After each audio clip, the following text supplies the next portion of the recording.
उमा, क्या कहा जाए? क्या बारिश इतनी हो गई कि इंतजाम नाकाफी पड़ गए, या इंतजाम नाकाफी थे इसलिए हालात इतने बुरे हैं?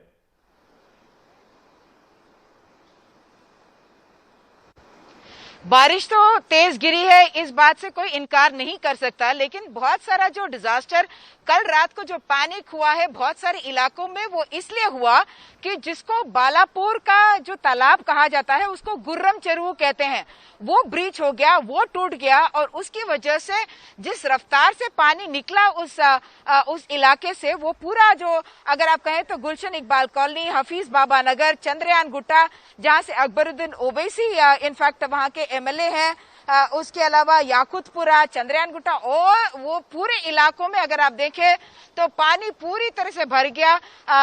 अगर आप जमीनी मंजिल पे हैं तो आपको ऊपर एक या दूसरे मंजिल पर जाना पड़ा, और जब ये रात के अंधेरे में हुआ तो कोई कुछ नहीं कर पाया।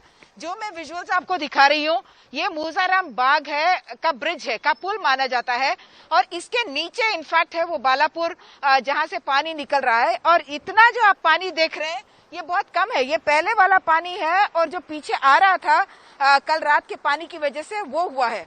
दो चीजें मैं क्या आपको कहना चाहूंगी, ये तो एक कि प्रशासन अपनी तरफ से इंतजाम करने की तो कोशिश कर रहा था कि लोगों को इवैक्यूएट किया जाए। हमें बताया गया है कि 1000 से ज्यादा जो फैमिलीज हैं उस एरिया में, उनको इवैक्यूएट किया गया है, यानी कि 10,000 आप 15,000 तक अपना अंदाजा लगा सकते हैं। लेकिन इसके अलावा लोकल्स ने बहुत सारे लोगों को वहां से इवैक्यूएट किया।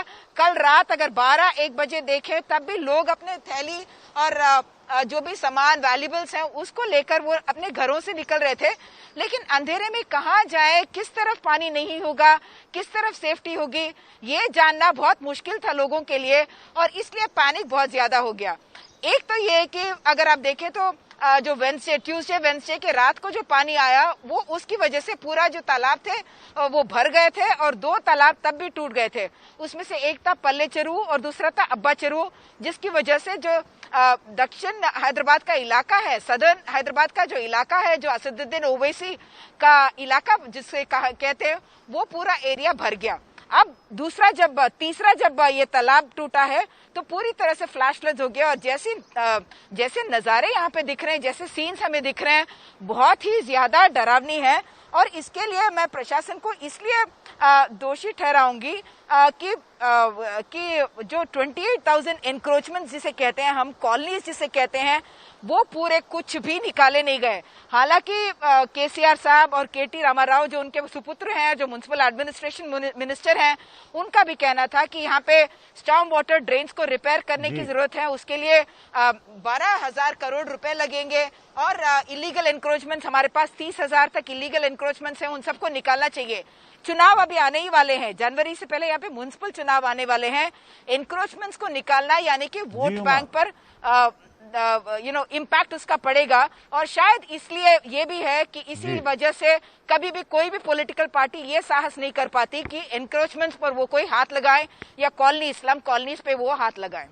शुक्रिया उमा, बेहतरीन तरीके से क्या है हालात, किस तरह की परेशानियों से लोग जूझ रहे हैं, सरकार क्या कर रही है, प्रशासन और एडमिनिस्ट्रेशन का रोल किस हद तक सही या फिर कोताही भरा है, उस पर रोशनी डालने के लिए।